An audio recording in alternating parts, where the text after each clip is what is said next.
Sorry about that. I wasn't recording there, but we're basically going to be covering the 6.1 features and any current issues that we have currently seen in the field, just to let you know, so people hopefully aren't beating their heads on the desk there trying to figure things out, and hopefully you'll open it up for a little Q&A at the end. So again, pretty informative. We're just going to cover some high-level stuff here and go over some basic steps on how to get them set up, and just kind of go from there. All right. So without further ado, I'm going to go ahead and bring up the studio here. And one of the first major features here that we released with 6.1 is current login user. So this basically, there are two monitors that are responsible for this. One is the history, one is the current login user, and as you can see, we've got an agent machine here that's showing us the current login user information. Okay? And basically, to get this working out of the box by default, the monitors are not selected. So if you do want to see this information, please make sure that you've gone into the appropriate policy by selecting the device. As I can see here, it's part of the desktop policy. And I'm going to go ahead and scroll down to my desktop policy right down here, edit, and make sure both monitors that I want are selected so I can show current login user. Current logged on user here is enabled and selected, as well as logged on user history. Both should be selected if you want to capture these stats. Okay? That's pretty much all you need to do in the policy to make sure that we're starting to look for these data points.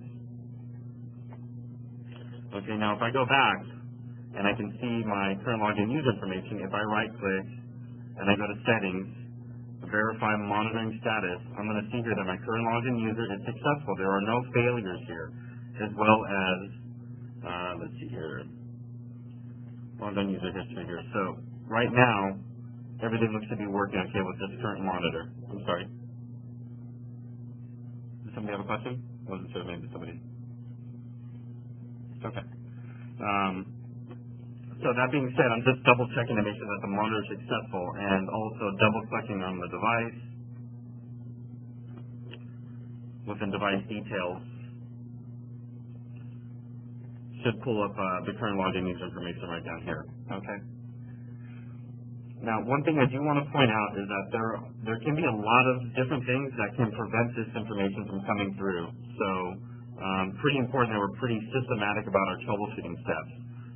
We do have some information here from our development team that explains basically with some screenshots and also some steps that we can take to troubleshoot. Sorry about that. I'm having a little problems opening that out, but we're going to go ahead and try to post that somewhere for you guys. To go ahead and take a look at that. We do have some information in our help file that I will point out under table of contents. And if we go to what's new and viewing the current logged on user information, scroll down to the bottom, it's going to give us some basic information on what we need to do to make sure that this is going to work and enabled.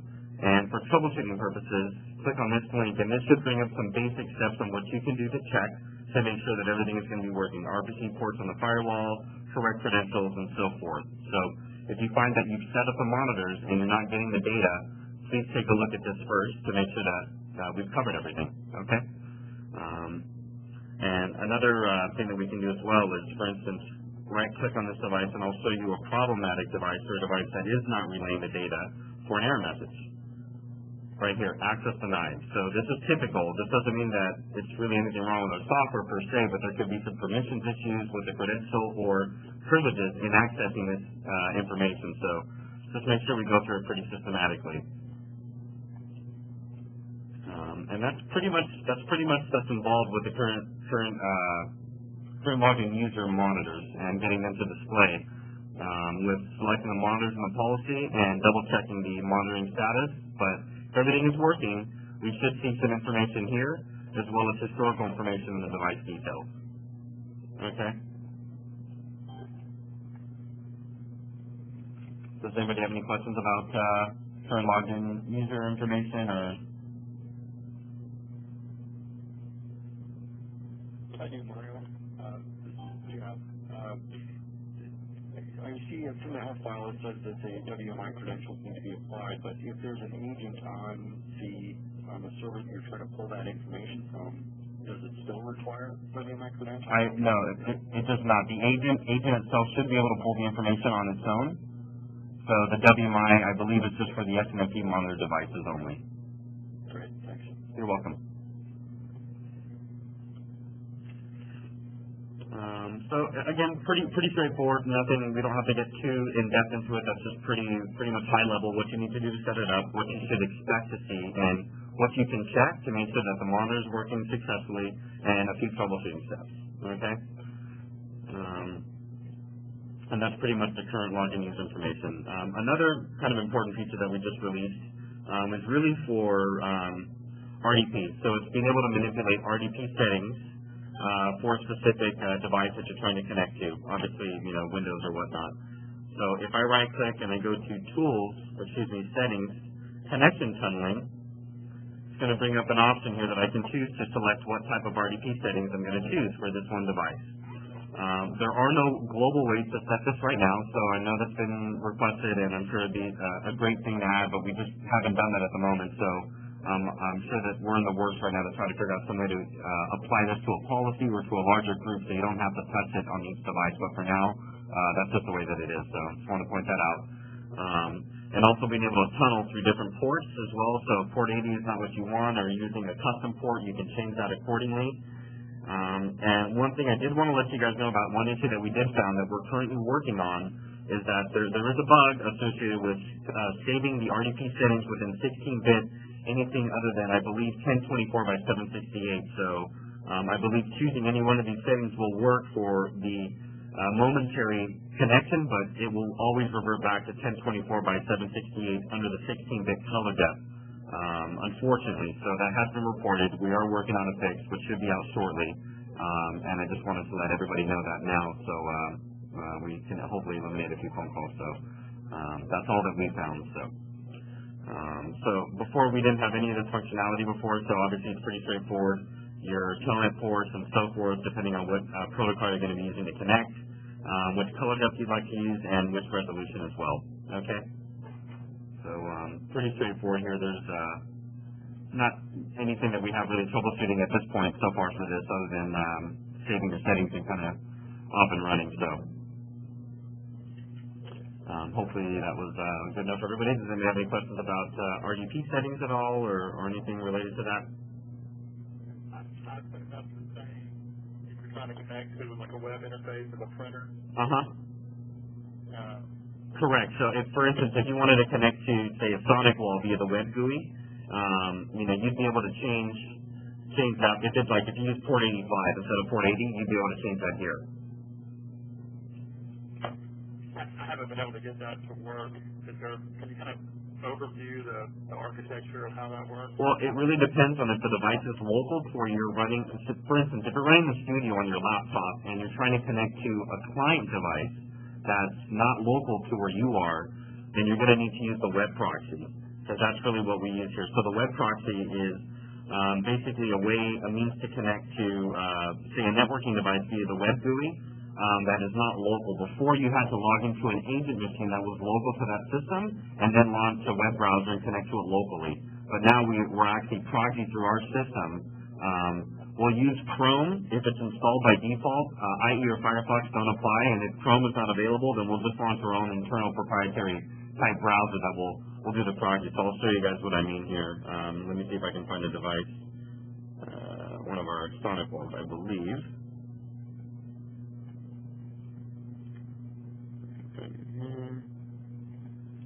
Okay.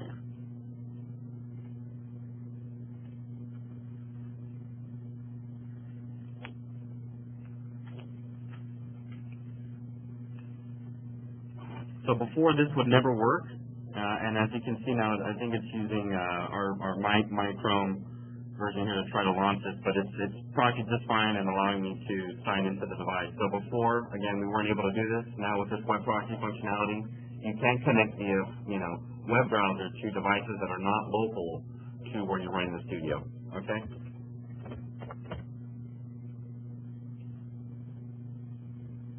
Are there any ports? I know I submitted some stuff on the forum, and people suggested opening some ports and things like that. But well, if you're having, who am I speaking with? this This is Reed Elliott. Hi, Reed. If you're having specific problems either using the proxy or the RDP and they're not working or timing out, just give the support desk a call and we'll troubleshoot with you. Make sure that at least it should be functioning the way that it should, or maybe you might be using the wrong proxy or something along those lines. It's hard to say at this point, but if you're having problems, just call us and we'll help you out. Okay, no problem. Is there a way to speed up that connection? I just proxied into a Sonic wall and a little bit slower than it should be. And then I watched you log into yours, and it was just as slow on yours. Is there a way to speed up that connection? Not to my knowledge, none at the moment. I don't know of any way to speed up that data transfer. Yeah, it's probably all done, taken care of in the back end. It's probably a little bit more latent because of the proxy that has to happen. So I'd be more than happy to ask my team, but I don't know of any way right now to speed up that process. It just might take. It also depends on connectivity bandwidth. Are you on VPN? Is it local to you? Is it remote? There's a lot of probably underlying things as well that require. But it definitely is taking a little bit longer to load the proxy as opposed to something local. Right. Yeah, for sure. Yeah. So, but I can. Corroborate what you're saying there for sure. So, yes. Is that data encrypted via the web proxy? I believe so, but I don't want to give you incorrect information. So let me make a quick note, and I could definitely try to find out for you. Cool, I appreciate that. Hey, no problem. What was your name? My name is Eric. Eric Munson? Yep. Hey, how's it going, Eric? Doing good. Good. Pardon me for 1 second. I'm just going to give myself a little note there. Okay, great. So any other questions at all or related to proxy information or RDP settings so far? I came in just a little bit late right at the where you were talking about changing the port for the RDP. And that's something I've been dreaming about. And we can go over that one more time. Where do you make the change to change the RDP? Sure. You right-click on the device and you go to Settings, and you go to Connection Tunneling. That's going to bring up the RDP information, resolution, and ports that you're going to be using for HTTP, Telnet, and so forth. There it is. Okay, got it. And you were saying something about a bug on screen resolution, but it'll keep the RDP port number? That I'm not 100% sure about. The bug that we found was if you're in 16-bit color depth and you change it from 1024 to any one of these and try to save, it'll revert back to 102468. That is the current issue that we've seen, and we're working on a fix right now. I'm not sure. I've got a lot of servers that are using alternate port numbers and I can't get to them. I'm sorry, what's that? Having the ability to change that port number is huge, and I appreciate that. Thank you. Oh, no problem. Yeah, if you try to, I haven't tested it. I can't say that I have. I'm sure the QA team has, but if you run into any issues, let us know, and we'll take a look at it. I didn't know it existed until right okay. 2 minutes ago. Got it. I'm going to try it out. Okay, great. So that's pretty much it. Does anybody else have any questions about either RDP settings or either current login user information, anything else? There's one other aspect of the update that I'll go over here very quickly, but I just want to make sure that nobody has any questions about this. Okay. The last thing that we really took care of within this release, I think probably one of the most important things that you won't be able to see initially, but hopefully performance-wise, is a big database rework. Okay, so existing users that were currently running PacketShop MSP, I'll start off with the bad, unfortunately, but there's a little bit of negative with this and that. Before we were retaining data, historical data, for about a year's time.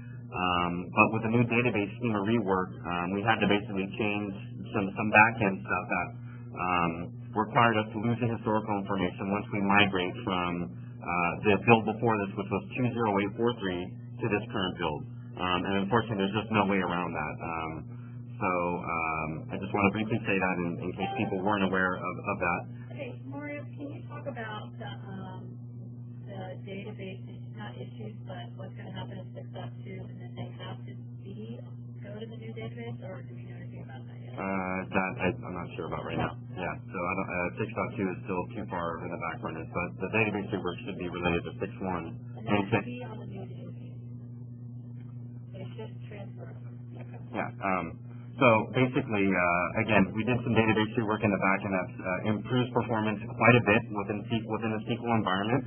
And we also branched off the NetFlow databases into their own separate category to hopefully improve the performance of NetFlow as well, which obviously I'm sure some of you know can be inundate the server quite a bit. So that's the major changes. So one way to check to see if you are in the database or the new database, if you've already passed to 6.1.21278, is to go into your configuration administration option. If you see a switch DB option in here, that basically means that you are running the latest build, but you have not switched your databases over. So if you see the option in your database, or excuse me, the configuration area, please do so. That's going to go ahead and walk you through a wizard. It should just do it automatically, and it's pretty straightforward. There's not much that you need to do. If you do not see that option in the administration option, and you are running the latest build, you're done. You don't need to do anything else. So that's the best way to check. If you see the option there, run it at your discretion when you have time. I recommend doing it on non-production hours, just in case. But if you do not see that option in your administration area and you're running 6.1.21278, you're good to go. So that's one way to verify. That's on the latest database area there. So kind of wanted to briefly reiterate that for you guys. So you'll see the switch to new database icon if you're ready to make the switch, and then if it's already done, it disappears. Correct. Only if you're running the latest build. So that's after you pass the 2.1.278. Right. Okay. And that's in a nutshell, or the high level, pretty much what we've done here, and obviously some bug fixes as well, which I think are posted. But just wanted to cover some of the new features, just get everybody somewhat acquainted with them if they haven't seen them yet, how to access some of the settings and whatnot, and answer any questions that anybody had about either things that they've seen, stuff that they've liked, that they haven't liked, if applicable, and anything else like that. So I'll kind of open up the forum now for anybody else in the meeting to chime in, discuss, anything like that. So. Hey, Mario, with Eric again. What about your PSA integration? Okay. What specific questions did you have about that? Any improvements to that, or changes to that, specifically to TigerPod? Not to my knowledge. No, there's been. I don't believe so. Any Tiger Pro. There were some. I thought there were some enhancements to TigerPod and Autocast integration. Is that in the release notes? I think there's some information in the release notes there. And if you can't find it there, let me know, and I'll try to get you more info. Thank you. Yep. Yeah. I'm sorry. Go ahead. This is Reese Roberts. I've got a question about the managing devices using a web interface.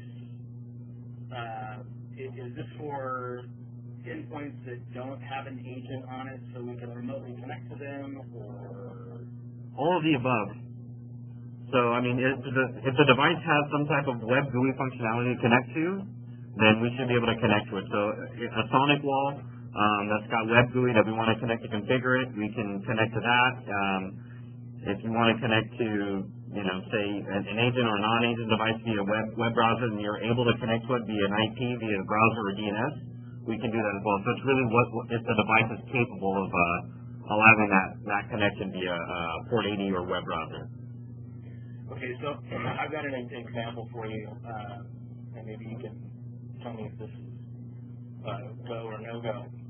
We have a user who is traveling, does not have an agent on their machine. They're in a hotel room, and they're having an issue connecting to Exchange, and we want to log into their remote computer. Okay, first thing, I'm sorry, I will highly recommend first thing for all remote laptops, agents are the best way to go. Because if you have an SNMP monitored laptop that leaves the network and it cannot see the agent that's local, it will never pull. So you won't see it when it leaves. So the whole benefit of having an agent on there is all it needs is internet access. And once it's online, it'll start to pull and you'll have complete access to it.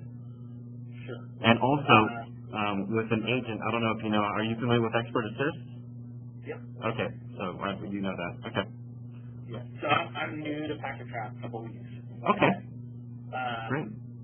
Now, historically, we have Kaseya, and with Kaseya, we can start a web session so somebody can connect to whatever, right, and then they can select us, and it will start a VMC connection to their desktop. Okay. Right. So we've used that in times where we've had somebody who's been traveling, and they don't have, it's not their machine, okay, but they need to connect to some resource, so they VPN in, and they just can't connect to it. So you're okay. Are you wondering if we have that functionality here in Packet Trap? Right. If it is not their machine and they're not on it, unfortunately I cannot think of a way that we can gain access onto their system because it's not going to propagate within Packet Trap. So it's like it doesn't exist. So it does need to have some type of agent on it for us to connect to it. Yep.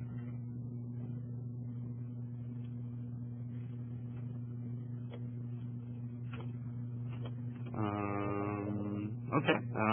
Anybody else have anything to share? Or? I have a question about I forgot where the RDT properties are and the policies that you showed last time you had that thing. It's actually not in the policy, but it's within the device itself. So each device is going to have its own connection tunneling options right here. Okay, that's it. I was just looking in the wrong spot. Okay, cool. Thank you. You're welcome. It's on a device level for now, but I know that we're definitely working aggressively to get this implemented so that you can apply to a policy or a group of systems so you don't have to touch each device, which obviously can save quite a bit of time. Right. Okay, cool. Thanks. You're welcome. Can you talk about what's coming up with your next 2 weeks? That information really is, we just released 6.1, so I'm not sure what's on the front burner for 6.2, so you guys might need to give us a little bit of time to gather what we're going to put out for 6.2, and I'm sure we'll communicate that as soon as we have that information, but for now I just don't have a lot of details on what's going to be, in the works for now. And Mario, there again with the 6.1, I don't see any improvements really to the patch management. In the aspect of auto-applying critical patches, stuff like that. Auto-applying critical patches. Well, we do have that functionality there now. The only thing that we don't do currently was, first of all, patch management was not touched in this update, so I will let you know that. Secondly, we should be able to install all patches for the exception of any patches that require user intervention. So SP1, Internet Explorer 9, those larger updates that require the user to click next, we just currently cannot do. But everything else we should be able to apply and install just fine. So 6.1 did not include any patch improvements then? That is correct. What about patch management reporting? That as well was not. We didn't. I don't think anything was done in the reporting framework this release. Okay.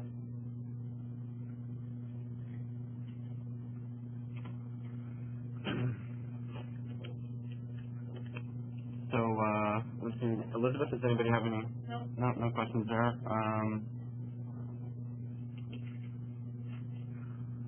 Well, I'll ask one more time, I guess, and see if anybody has anything else to discuss, or I guess I'll assume that hopefully that was informative enough to give everybody just a high level of where to find the features, how to use them, some basic troubleshooting steps on what you can do if you're...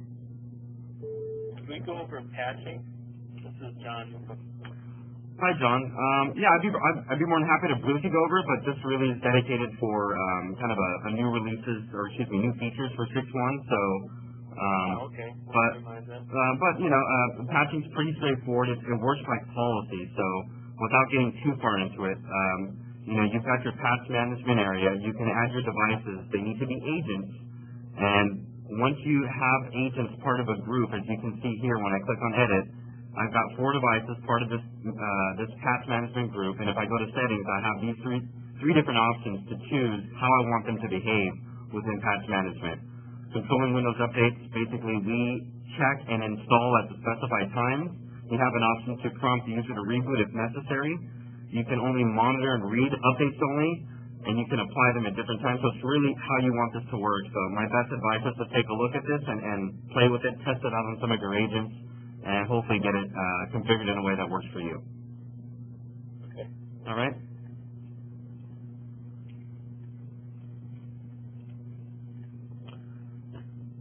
So does anybody else have any questions about new features or things that they've seen, anything like that, or is everybody, I guess, pretty clear on what we've covered, or hopefully have? Yep, yes, sir. SMS, the messaging, can you show us? I wasn't able to find that in the notification rule to basically do more concise notification. I think, well, I know that we didn't add any specific fields, but basically I believe, and I might be incorrect with this, I might have to double check, but I believe that we added some different output in terms of how we're sending this information via text message in the alerting framework. So you basically, obviously, you put in your, 415 or whatever phone number here at vtext.com as an SMS text alert, and we've changed the formatting in which how we send that information in a text message, I believe, but I might have to double check on that. I'm not quite exactly sure what was changed within the SMS alerting framework that we mentioned. All right, well, it didn't say anything about that happening automatically, so I was looking for the manual override or manual edit of the notifications. Couldn't find it. Okay. And then one thing that I also wanted to quickly show you guys here is within NetFlow, we added an area here with interface list. So if you've got a large router or switch, actually two things I should say. One is the period. We've changed the period reporting from this week, or I believe it was a little bit different before, but now it's obviously you can do this hour, past hour, today, and so forth. So this time scope has changed a little bit from the older build, which should make it a little bit more real time, as well as being able to look at interfaces. So now, before we didn't have this option, but now you can see on which interface how much traffic is being generated for that particular interface. So for instance, if you're not sure which ports you want to monitor on a Cisco device that's got 5 or 10 ports, you can enable NetFlow on all the ports and really take a look at how much traffic is being generated and go, like, for instance, okay, this one here, I can tell that's got most of the traffic. This is probably the one that I need to be monitoring. Therefore, deselecting the other one. So it's a quick way of being able to tell which interface or port you want to monitor the traffic on. Could you show me again how you actually got to the screen that you're looking at right now? Yeah, first of all, you need to have NetFlow set up. Are you familiar with NetFlow? I'm not sure I am. Okay. NetFlow is an industry standard, but it's not set up by default. You need to have a NetFlow-capable device and have Flow set up, or running PT Flow, which we have on our community that explains how to get that set up. And once you do have it set up, it'll appear here in the device details, and based on that, you'll see this nice interface where you can, it's interactive, so you can double-click, check on, domain information, and we have a whole other webinar that we did just on NetFlow. So if you guys have NetFlow questions, I'm sure that you can take a look in the community and take a look and see the video that we've done that explains how to use this and how to analyze the data. Are those webinars archived? Yes, they are. If you go to the community, they're on the community, and there are also some on packetdrop.com. Okay,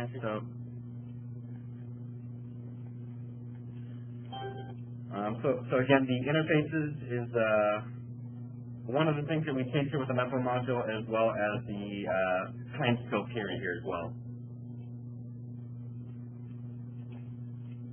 and the database in the back end, but I've already mentioned that.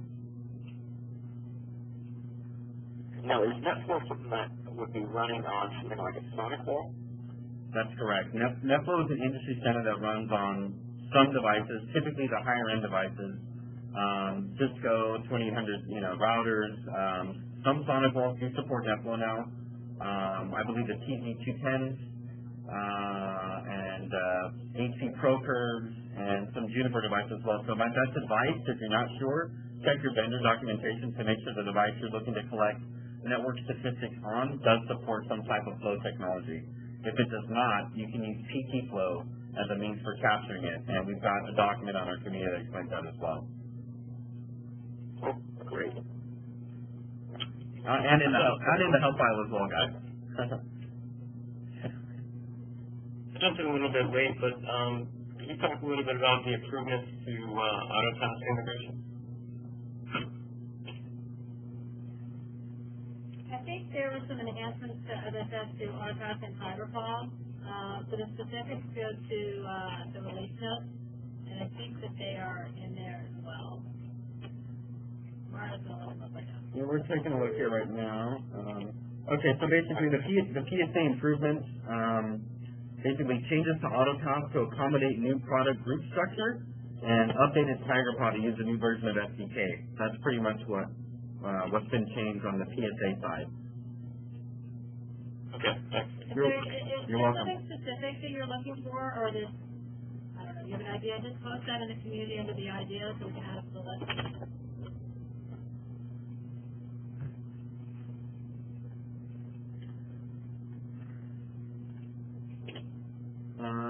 Okay, anybody else have any other questions or things they want to discuss?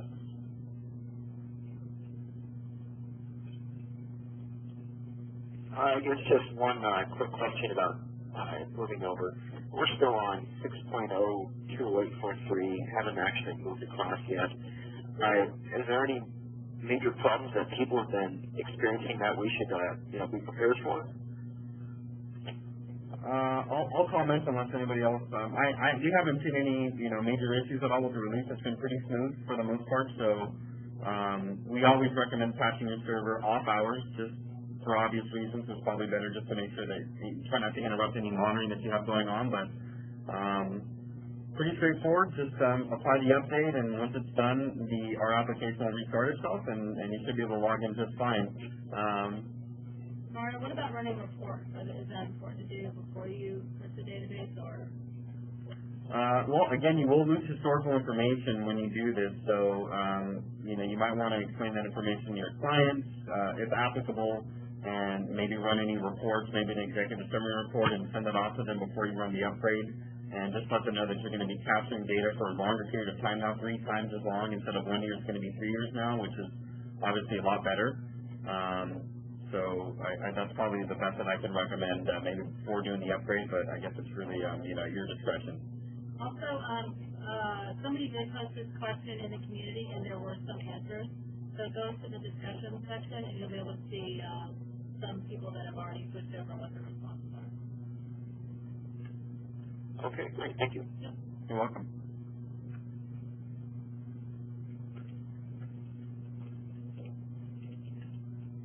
Yeah, I have one other question. Sorry, this is Reese again. We deploy a lot of agents to Linux servers. Actually, that was the catalyst getting us to move to Packet-Trap.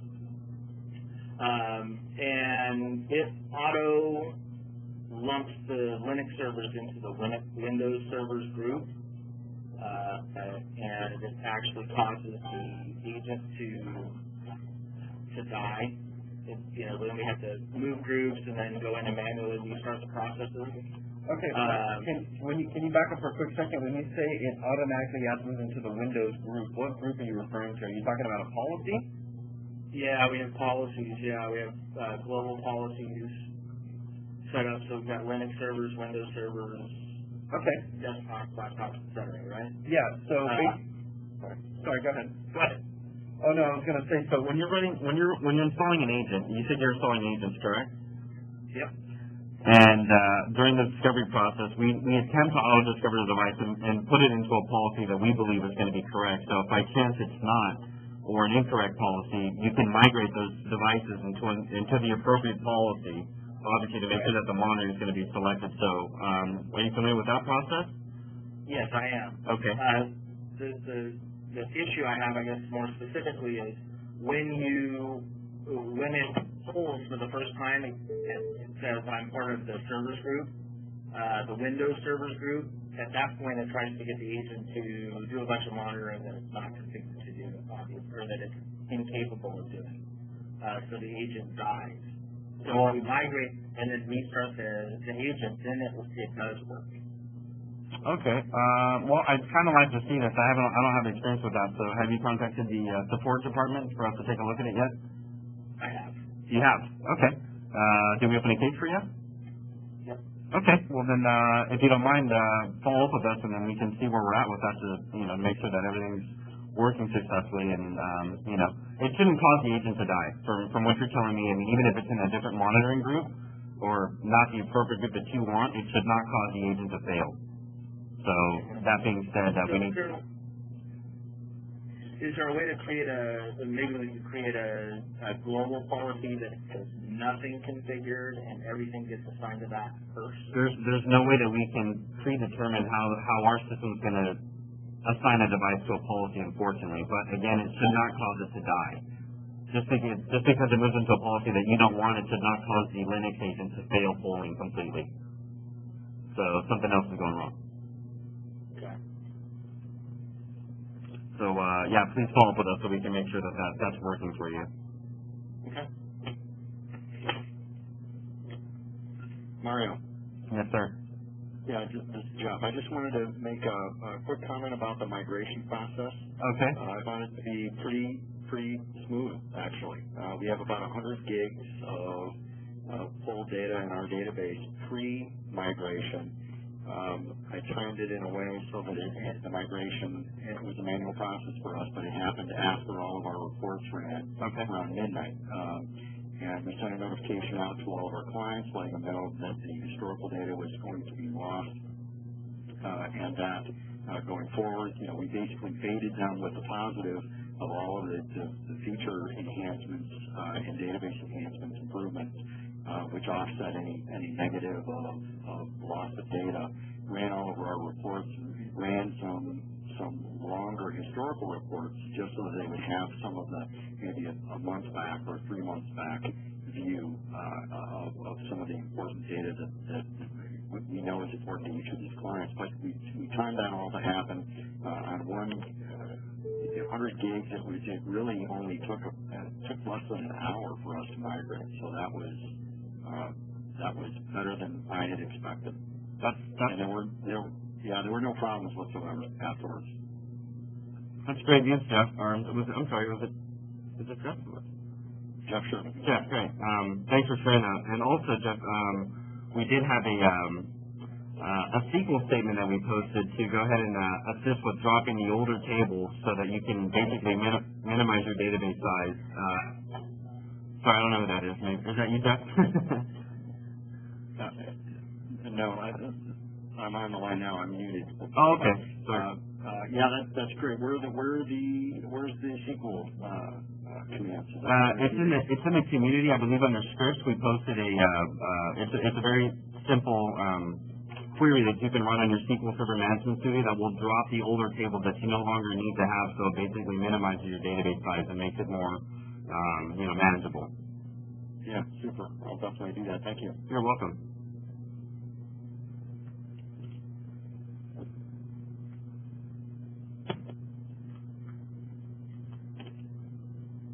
Anybody else have anything to talk about or discuss while we're still having the session?